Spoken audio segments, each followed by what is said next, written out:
नमस्कार। चंद्रकांत भी भट्ट अमेरिका से।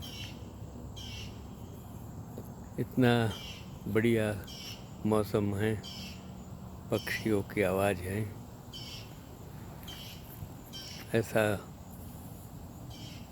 मौसम हमारे जीवन में भी आ सकता है अगर हम हमारी सोच बदल दे तो।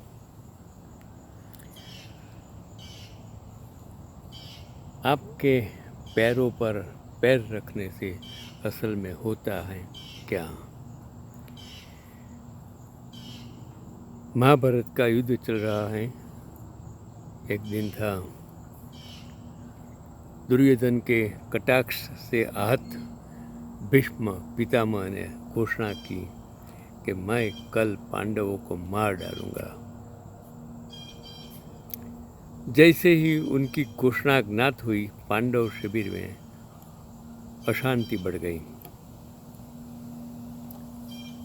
ये भीष्म के पराक्रम के बारे में तो सभी भय से व्याकुल हो उठे। तब श्री कृष्ण ने द्रौपदी से कहा, अब मेरे साथ चलो। श्री कृष्ण द्रौपदी को सीधे भीष्म पितामह के शिविर में ले गए। शिविर के बाहर खड़े होकर उन्होंने द्रौपदी से कहा, अंदर आओ और पितामह को प्रणाम करो। तब उन्होंने द्रौपदी से पूछा कि बस तुम इतनी रात में यहाँ अकेले कैसे आए? कृष्ण तुम्हें यहाँ लाए हैं? तब द्रौपदी ने कहा, हाँ, और वे कमरे के बाहर खड़े हैं। तब भीष्म भी कमरे से बाहर आ गए और दोनों ने एक दूसरे को प्रणाम किया। भीष्म ने कहा, केवल श्री कृष्ण ही एक को काटने का काम लीला कर सकते हैं। मेरे शब्द मेरे दूसरे शब्दों में। शिविर से लौटते समय श्री कृष्ण ने द्रौपदी से कहा कि एक बार भीष्म पितामह को प्रणाम करके आपने अपने पतियों के लिए जीवन का वरदान प्राप्त किया है। तब शायद यह युद्ध न होता। आवश्यक आज की पीढ़ी से अपील करने के लिए कि हमारे घरों में अब इतनी सारी समस्याओं का मूल कारण है कि घर में बुजुर्गों की जाने अनजाने में उपेक्षा। यदि घर के बच्चे और बहुएं अगर रोज घर के सभी बड़ों को प्रणाम कर उनका आशीर्वाद लेते हो, कभी भी किसी घर में कोई संकट नहीं आ सकता। वायरस हथियार उन्हें भेज सकता है। प्रणाम प्रेम है, प्रणाम एक अनुशासन है और साष्टांग प्रणाम शीतलता है। झुकना सम्मान सिखाता है, साष्टांग प्रमाण से अच्छे विचार आते हैं और प्रणाम जो झुकना सिखाता है वो अच्छे के लिए होता है। प्रणाम करने से क्रोध दूर होता है और साष्टांग प्रणाम करने से आंसू धुल जाते हैं। प्रणाम करने से अहंकार नष्ट होता है और बड़ों को प्रणाम करना एक संस्कार है और ऐसा करने से बड़ों के दिल से निकली हुई दुआ हमारे लिए बरकत होती है। तो प्रणाम एक वैज्ञानिक पद्धति है, साइकोलॉजिकल पद्धति है, साइंटिफिक पद्धति है, जिससे आप किसी को रिस्पेक्ट देकर अपने क्रोध को कंट्रोल कर सकते हैं, किसी के क्रोध को भी कंट्रोल कर सकते हैं। इसलिए तो क्या अंतिम यात्रा का अंत निकट है। मैं आपकी बात करता हूँ। घर का यही हाल है हमारे समाज में कि आजकल स्मशान में मुश्किल से 25-30 लोग आते हैं।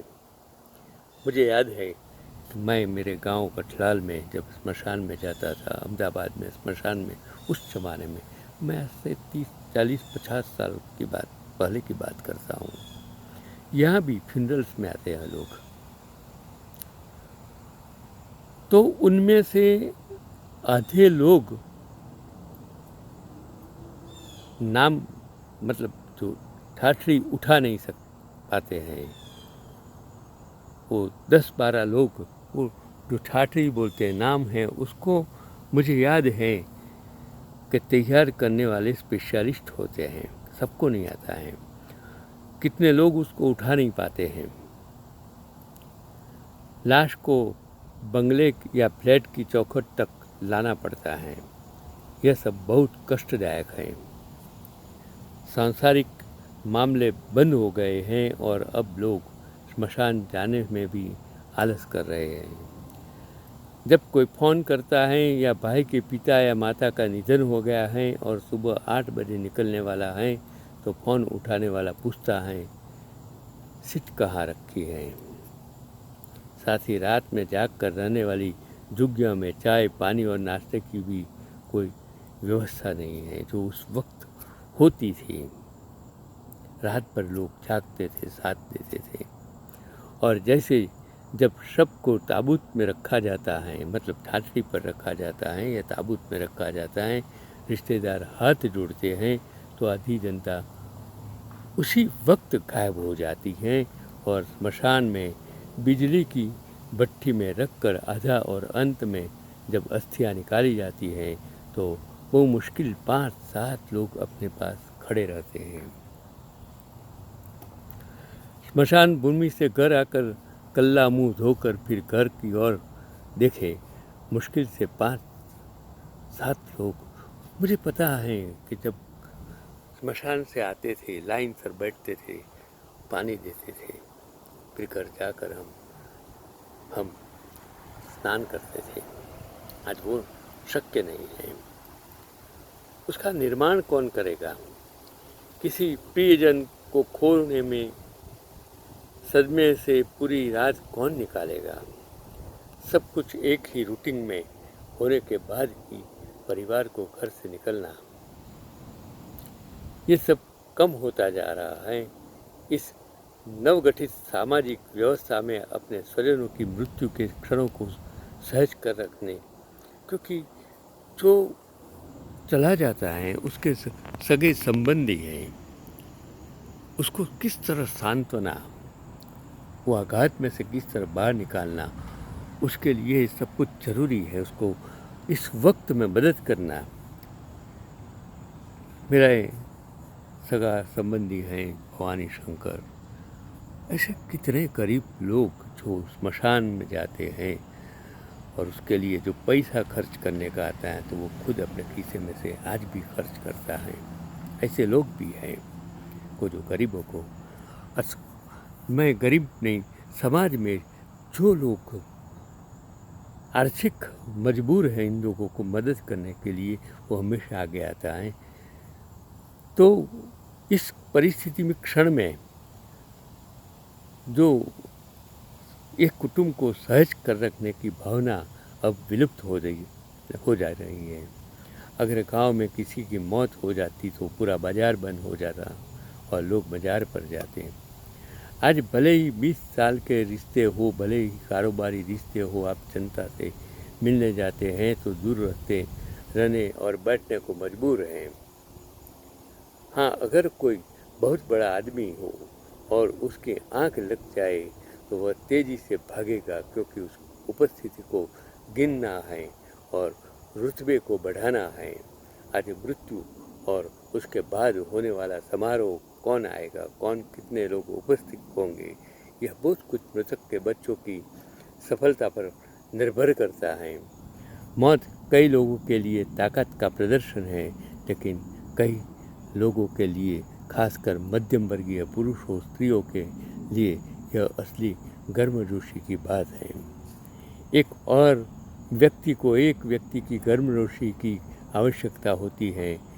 मेरे पास बहुत अनुभव है, मैं वर्षों से नहीं मिला हूँ और कभी कभी जब मैं ऐसे किसी कार्यक्रम में जाता हूँ तो मृतक की बेटी या बेटे उसके कंधे पर सिर रखकर रोते हैं, आंखों से बात कर रहे हैं। अरे बस हमारी उपस्थिति कलेजे को ठंडक पहुँचाती है और दुख की घड़ी को कम करने में बहुत योगदान देती है। तो मैं ये जो बात कर रहा हूँ वो फेसबुक और व्हाट्सएप की बात नहीं कर रहा हूँ। ये तो जग जाहिर है कि फेसबुक और व्हाट्सएप पर जितने RIP या ओम शांति मैसेज आते हैं, इतने लोग बैठने नहीं आते हैं और उसी से आप चला लेते हैं। और बीच बीच में किसी न किसी जमात की चर्चा होती है जो कहती है कि ऐसा नहीं करना चाहिए। सोशल मीडिया के आने के बाद सबसे बड़ा परिवर्तन हमारा समाज है। यहाँ तक कि युवा लोगों को भी एक बार वापस सोचने की ज़रूरत है, या क्या सिर्फ RIP लिखना सही है? व्यक्तिगत रूप से नहीं जाना चाहिए। आज मैं अमेरिका में रहकर भी जब भी कोई फेसबुक पर मेरे समाज का या मेरे मित्र वर्ग का कोई भी हो, जो फ़ोन पर मैं इन कुटुंब से बात करता हूँ, मुझे उसमें खुशी नहीं होती है, लेकिन उन कुटुंब को खुशी होती है जिसको लगता है कि अमेरिका में बैठकर चंद्रकांत भट्ट आज भी हमारे कुटुंब के बारे में सोचता है। मैं कुछ नहीं देता, सिर्फ प्रेम देता हूँ, सिर्फ आश्वासन देता हूँ। मुश्किल की घड़ी में मैं संवेदना प्रकट करने का काम करता हूँ। 50 से ऊपर वाले वैसे ही भी जाते हैं, सामाजिक मर्यादा नहीं रखते, लेकिन छोटे लड़कों का क्या? नई पीढ़ी को कब्रिस्तान दिखाना है, साथ लेकर चलना है, सीखना कक्षा आया, अब मैं आ गया, फिर इसकी क्या ज़रूरत है?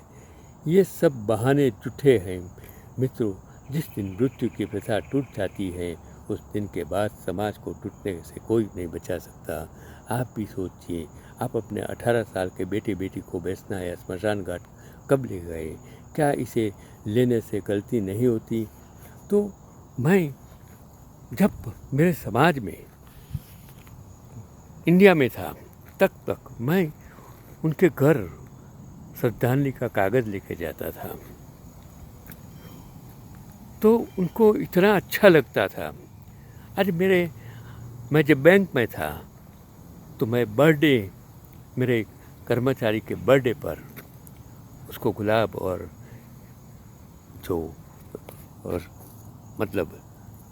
बर्थडे कार्ड में देता था।